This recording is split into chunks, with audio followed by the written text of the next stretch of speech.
तो आदाब, नमस्कार, गुड इवनिंग, सत श्री अकाल। एक बार फिर आप तमाम लोगों का स्वागत है क्राइम तक की कहानी के इस एपिसोड में। उम्मीद है पूरी फैमिली अच्छी होगी, अपना और अपनों का ख्याल रख रही होगी। ऐसी बहुत बार शिकायतें आती हैं कि पुलिस ने केस को उलझा दिया, पुलिस ने पैसे खा लिए, किसी और को कत्ल के इल्ज़ाम में फंसा दिया, केस की जाँच ईमानदारी से नहीं की, बहुत सारे इल्ज़ाम लगते हैं। पर क्या आपने कभी सुना है कि किसी क्रिमिनल ने पुलिस पर इल्ज़ाम लगाया है कि ये पुलिस ने पैसे खाए हैं और असल में कातिल मैं नहीं हूँ, ये असली कातिल को बचा रही है और वो असली कातिल पावरफुल है।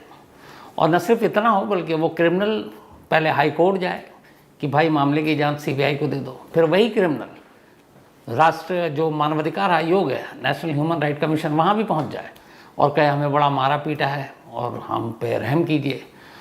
और NHRC यानी नेशनल ह्यूमन राइट कमीशन बाकायदा ऑर्डर दे स्टेट को कि इसके साथ जुल्म हुआ है, इसको 1 लाख रुपए मुआवजा दो, और 1 लाख रुपए मिल भी गया।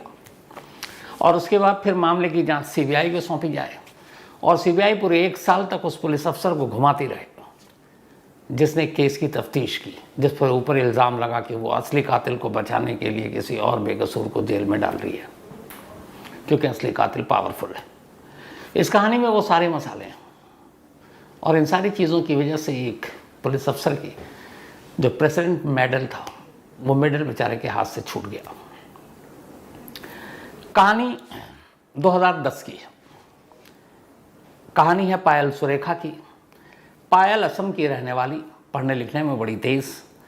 फिर उसने आगे की पढ़ाई के लिए बेंगलुरु का रुख किया और बेंगलुरु में वो अपना IIT की पढ़ाई कर रही है।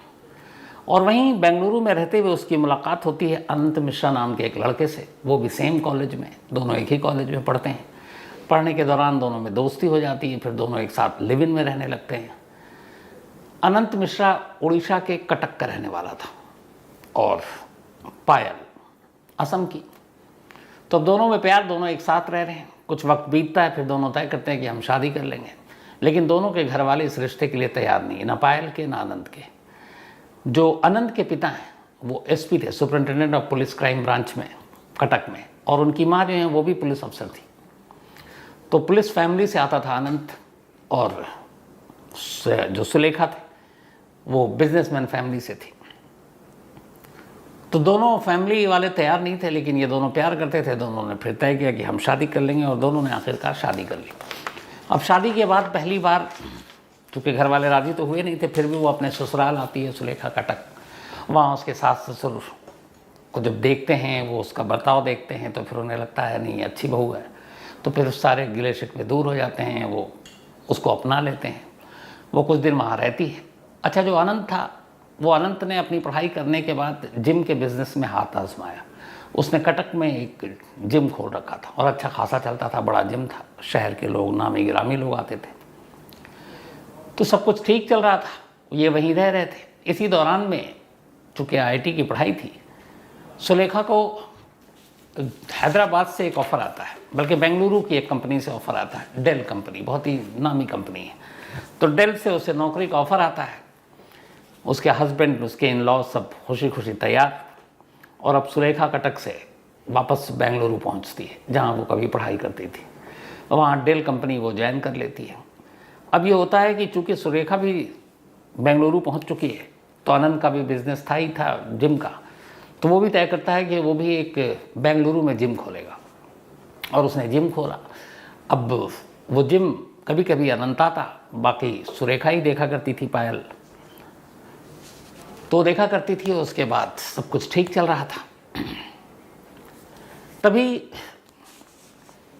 एक रोज़, ये बात है 17 दिसंबर 2010 की, अनंत अपने घर पायल को फ़ोन कर रहा है, और पायल डेली उससे सुबह और शाम बात हुआ करती थी, लेकिन कई कॉल जाने के बाद भी पायल उसका फ़ोन नहीं उठाती। अनंत रात हो जाता है, रात को भी करता है, लेकिन इससे पहले कभी ऐसा हुआ नहीं। जब कई बार कॉल करने के बाद भी पायल जवाब नहीं देती है, तब अनंत को घबराहट होती है और वो लैंडलॉर्ड को फ़ोन करता है। जिस अपार्टमेंट पे रेंट पे पायल और वो रहा करते थे, लैंडलॉर्ड को फ़ोन करता है, बताता है कि ऐसे ऐसे पायल फ़ोन नहीं उठा रही है। लैंडलॉर्ड वहाँ पहुँचता है, कई बार बेल बजाता है, दरवाज़ा खुलता नहीं है। फिर उसके बाद डुप्लीकेट की थी, वो चाबी से खोलता है दरवाज़ा। जब खोलता है तो सामने ड्राइंग रूम में खून से लथपथ पायल की लाश फर्श पर पड़ी थी। वो देखकर घबराता है, फ़ौरन बाहर आता है, अनंत को खबर देता है, फिर पुलिस को खबर देता है। अब पुलिस मौके पर, उधर अनंत और उसका परिवार ये सुनकर सदमे में वो वापस बेंगलुरु के लिए निकलने की तैयारी कर रहे हैं। अब इधर ये जो इलाका था जहाँ पे ये कत्ल हुआ था पायल का, ये आता था बेंगलुरु के जेपी नगर पुलिस स्टेशन के अंडर में। और जेपी नगर पुलिस स्टेशन के उस वक्त जो इंस्पेक्टर और इंचार्ज थे उनका नाम था उमेश एस.के। तो उमेश उस दिन अपनी ड्यूटी पर थे, कोई फेस्टिवल था और मंदिरों में सिक्योरिटी के तौर पर उनकी ड्यूटी लगी हुई थी। उन्हें वायरलेस से मैसेज मिलता है कि एक अपार्टमेंट में एक लड़की का कत्ल हो गया, वो भी बड़ी बेरहमी से। सुनकर वो फ़ौरन मौका वारदात पर पहुंचते हैं। वहां जाकर जब सीन देखते हैं तो देखते हैं कि पायल के गले पे बहुत तेज़ कट के निशान हैं, इसके अलावा बॉडी पर अनगिनत चाकू के घाव के निशान हैं, चारों तरफ खून है। लाश को देखकर वो समझ जाते हैं कि ये कोई लूटपाट और बाकी चीज़ों का मतलब नहीं है, ये किसी ऐसे शख्स का काम है जो निजी दुश्मनी हो जिसकी, तभी उसने इतनी बेदर्दी से मारा है, क्योंकि घर में लूटपाट के कोई निशान नहीं थे और फोर्सफुल एंट्री के भी कोई निशान नहीं थे। अब ये था कि कोई जानने वाला है। तो पुलिस ने वहाँ मौके वारदात से सारी चीज़ें कलेक्ट की, डीएनए सैंपल कलेक्ट किए, कुछ बाल मिले टूटे हुए, वो बाल निकाले, ब्लड निकाले और भी सारे फिंगरप्रिंट्स उठाए। अब ये कत्ल हुआ तो जो पहला शख्स शक के घेरे में वो कोई और नहीं बल्कि पायल का हस्बैंड अनंत था, क्योंकि अब तक दोनों परिवार वहाँ पहुँच चुके। दोनों परिवार जब पहुँचे तो पायल के घर वालों ने भी कहा कि हम तो इस शादी के खिलाफ थे, ये लिव इन में थे, फिर बाद में शादी कर ली और हमें अपने दामाद पर ही शक है। अच्छा, और भी कोई कहीं से कुछ मिला नहीं। तो पुलिस ने तमाम चीज़ों की तफ्तीश की, कॉल डिटेल से लेके सीसीटीवी फुटेज, तमाम चीज़ें, कई लोगों से पूछताछ की। एक पड़ोसी नेबर जिसने विटनेस था उससे भी पूछताछ की, कोई सुराग नहीं मिला। और जब पुलिस की इन्वेस्टिगेशन हुई तो पता चला कि नहीं, इसमें अनंत का कहीं हाथ नहीं है और अनंत को इस कत्ल के बारे में कोई जानकारी नहीं है और उस दिन उसकी मौजूदगी कटक में है। तो जब पुलिस अपनी तरफ से हो गया कि हस्बैंड का रोल नहीं है तो फिर कातिल कौन? अब इस सवाल के साथ पुलिस ने कातिल को ढूंढने की कोशिश की। तो फिर अब अनंत से पूछताछ हुई कि आप ही बताओ, कोई दुश्मनी, कोई ऐसा दुश्मन जो आप जानते हो जिसको। तो अनंत ने कहा और तो ऐसा कुछ नहीं। उन्होंने कहा छोटी से छोटी बात बताइए। तब अनंत ने कहा कि हाँ, जो हमारा बेंगलुरु में एक जिम हमने जब खोला तो कुछ वक्त पहले ही हमारे एक जिम का इंस्ट्रक्टर था जो जेम्स रे उसका नाम, और वो भी कटक का। तो उसको पायल ने हटा दिया था और उसकी वजह ये थी कि वो कुछ पैसों में हेराफेरी करता था और कुछ महिला जो आती थी जिम में उनके साथ बदतमीज़ी करता था, कुछ शिकायतें आई थी उसकी। तो उसी की वजह से पायल ने उसे नौकरी से हटा दिया। इसके अलावा और ऐसी कोई भी बात नहीं, ना कोई ऐसा कैरेक्टर जिससे हमारी दुश्मनी हो। तो पुलिस को लगा कि हटा दिया हो तो शायद बदले की भावना, बदले की रंजिश में जिम इंस्ट्रक्टर नहीं मारा हो। अब पुलिस ने उस जो जेम्स रे नाम का इंस्ट्रक्टर है उसके बारे में पता करना शुरू किया। जब पता करना शुरू किया तो पुलिस ने सबसे पहली चीज़ ये देखी कि जो मोबाइल नंबर है उसका मोबाइल नंबर मर्डर वाले दिन यानी 17 दिसंबर 2010 को उसी इलाके में उसका लोकेशन दिखा रहा है। अब पुलिस को डाउट हुआ, पुलिस ने पता किया तो पता चला कि वो हैदराबाद में रहता है। पुलिस की एक टीम हैदराबाद गई, वहाँ जेम्स रे मिल गया। पुलिस की टीम उसे पकड़कर बेंगलुरु ले आई। बेंगलुरु लाने के बाद उससे पूछताछ करती है। तो पूछताछ करती है तो वो फिर कहानी सुनाता है। वो कहता है कि हाँ, मैं पहले जिम में काम करता था, अनंत मुझे जानते हैं, हम कटक के हैं, लेकिन फिर बेंगलुरु के जिम में एक रोज़ मुझे जो सुरेखा है उसने हटा दिया। कुछ इल्ज़ाम लगाए मेरे ऊपर चोरी के और बदतमीज़ी करने के, फीमेल जो आती थी वहाँ पर। फिर मैं वहाँ से हैदराबाद चला गया कि कहीं और नौकरी करूँगा, लेकिन मैं भटकता रहा, मुझे कहीं नौकरी नहीं मिली। तभी एक अनंत का कॉमन फ्रेंड था जिससे हैदराबाद में मुलाकात हुई। मैंने कहा कि आप मेरी नौकरी में मदद कीजिए। तो उसने कहा अच्छा चलो, मैं अनंत से बात करता हूँ। और उसी के साथ वो मुझे बेंगलुरु लेकर आया। बेंगलुरु में वो मुझे सीधे पायल के घर ले गया। जब पायल ने दरवाज़ा खोला और मुझे देखा तो वो भड़क गई उस कॉमन फ्रेंड पे जो अनंत की और पायल दोनों की दोस्त थी। तो उसने कहा इसको यहाँ क्यों लाया, और उसने किसी तरह हेल्प करने से मना कर दिया। वो वापस चला गया। ये फिर वापस पहुँच जाता है हैदराबाद, जो जेम्स रे है। लेकिन हैदराबाद जाने के बाद अब उसके अंदर बदले की भावना आ जाती है और वो 16 दिसंबर को फिर हैदराबाद से वापस बेंगलुरु के लिए बस पकड़ता है और पहुंच जाता है बेंगलुरु पायल के घर पर। बेल बजाता है, जैसे ही पायल आती वो अंदर दाखिल होता है और चाकू अपने साथ लाया था और अनगिनत वार करता है। उसके बाद उसको मारने के बाद फिर वहाँ से वो निकल कर वापस हैदराबाद चला जाता है। लेकिन इस आने जाने के दौरान जो अपार्टमेंट का एक चौकीदार था उसने उसको देख लिया था, बल्कि देखा कि उसने खुद ही जाकर अपार्टमेंट नंबर पूछा था। तो उसको पकड़ लिया, सारी चीज़ें एविडेंस थी ही थी।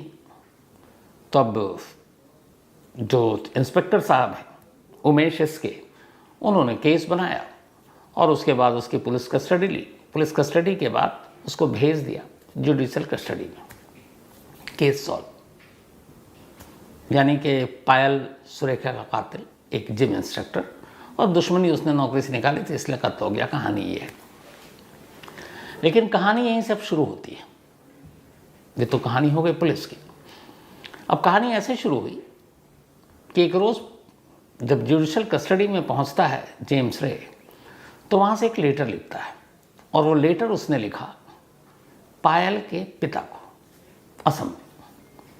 उस लेटर में उसने लिखा कि यहाँ के जो पुलिस वाले हैं वो सब बिक गए हैं, मिले हुए हैं, और ये मैंने कत्ल नहीं किया है, पर उन्होंने मुझे बहुत मारा। उन्होंने कहा कि देखो आनंद के माँ बाप दोनों पुलिस में हैं, बड़े अफसर हैं, तो तू ये जिम्मेदारी अपने ऊपर ले ले, वरना तुझे एनकाउंटर में मार देंगे। लेकिन असली कातिल आपका दामाद अनंत है। और उस लेटर के साथ उसने कुछ एक कॉल डिटेल भेजा और उसने कहा कि ये कॉल डिटेल देखिए, आनंद का मोबाइल नंबर देखिए, और ये जिस दिन ये कत्ल हुआ 17 दिसंबर, उस दिन बेंगलुरु में इसकी मौजूदगी है इस कॉल डिटेल के हिसाब से। अब जब ये लेटर मिला तो घर वाले पहुंच गए बेंगलुरु। अब बेंगलुरु आए तो उन्होंने कहा कि भाई हमें मिलना है जेम्स रे से। तो वो थाने पहुंच गए पुलिस वाले के पास। तो खैर उमेश इसके ने कहा कि ठीक है, हम आपको मिलवा देते हैं। अब वो जाकर पर्सनली मिले। उन्होंने जाकर मिलने के बाद अकेले में वो मिले और उसने सारी बातें बता दी कि असली कातिल तो वो है, लेकिन चूंकि वो ऊंची पहुंच वाला, उसके माँ बाप दोनों पुलिस में हैं, इसलिए बेंगलुरु पुलिस ने पैसे लेकर मुझे बलि का बकरा बना दिया और असली कातिल को बाहर कर दिया और केस से बाहर कर दिया। अब ये सब सुनने के बाद माँ बाप बाहर निकलते हैं। उसके बाद जेम्स रे उन्हें एक लेटर देता है और ये सीधे पहुंच जाते हैं कर्नाटक हाई कोर्ट। और कर्नाटक हाई कोर्ट में एक अर्जी दे देते हैं कि मेरी बेटी का असली कातिल आज़ाद घूम रहा है और एक गलत शख्स को पुलिस ने पकड़कर जेल भेज दिया है, और असली कातिल को इसलिए बचा रही है क्योंकि वो पावरफुल है, पुलिस फैमिली से आता है, और ये जो इंस्पेक्टर हैं इस केस के जो आईओ हैं ये बिक चुके हैं और इन्होंने सारे सबूत इससे मिटा रहे हैं। अब जब सीबीआई कोर्ट के पास ये मामला गया और इसी के अलावा जो कर्नाटक हाई कोर्ट में गया और उसमें उन्होंने मांग की कि कर्नाटक पुलिस इस मामले की ईमानदारी से जांच नहीं कर सकती, इसलिए हम चाहते हैं इस मामले की जांच सीबीआई को सौंप दी जाए। अब ये अपील कर्नाटक हाई कोर्ट में लेकर पहुंच गए लड़की के पिता, और ख़ुद कातिल ने भी उसमें एक दे दिया कि हमें भी कर्नाटक पुलिस पे भरोसा नहीं है और आप इसकी जांच सीबीआई से कराइए। अब इसके बाद कर्नाटक हाई कोर्ट का फैसला आता है और वो कहती है कि ठीक, इस मामले की जांच सीबीआई को सौंप दी जाए और सीबीआई इसकी जांच करे। अब इसी के बाद जनवरी 2011 की बात है ये, जब ये कोर्ट में गए थे। नवंबर 2011, यानी कि ये कत्ल हुआ था दिसंबर 2010 में, लगभग 11 महीने बीत गए। नवंबर 2011 में कर्नाटक हाईकोर्ट फैसला देती है कि इस मामले की जांच सीबीआई को सौंप दी जाए। अब सीबीआई इस केस को अपने हाथ में ले लेती है। सीबीआई जब इस केस को हाथ में लेती है तो पूरी कहानी पलट जाती है। अब सीबीआई बाकी किसी को नहीं, सिर्फ 2 लोगों को इन्वेस्टिगेट कर रही है। एक तरफ अनंत जो कटक में है और दूसरी तरफ इंस्पेक्टर उमेश। और सीबीआई का ये मानना है कि इस पूरे केस में उमेश ने सारे सबूत डिस्ट्रॉय कर दिए और उमेश ने ही इस केस को गलत कर दिया, असली कातिल को बरी कर दिया और एक बेचारे जिम इंस्ट्रक्टर को जेल में डाल दिया। अब पुलिस जांच करती रहती है, वो सीबीआई।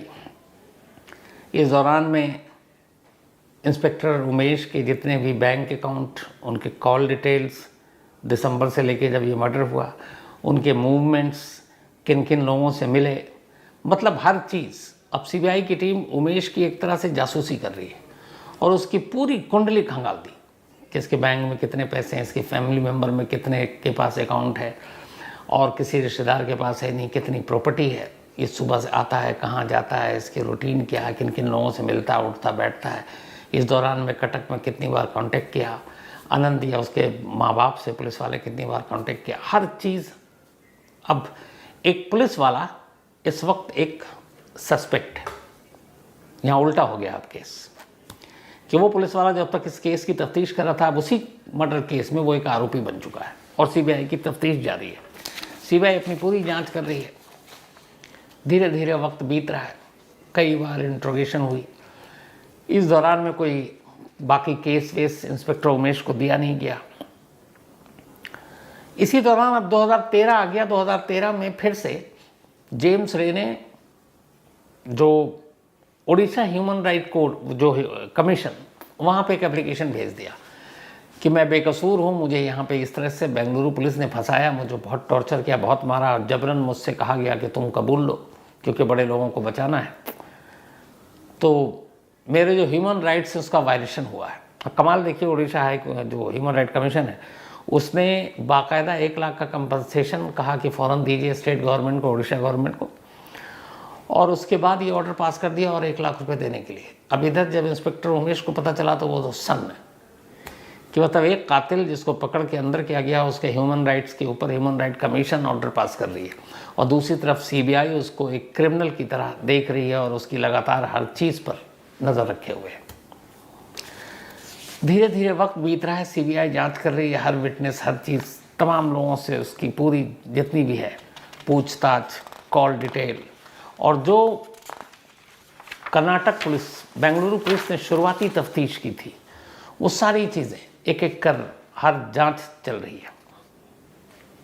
धीरे धीरे वक्त बीता। 2010 का मसला ये पूरा मैटर था। उसके बाद 5 साल बीत जाते हैं।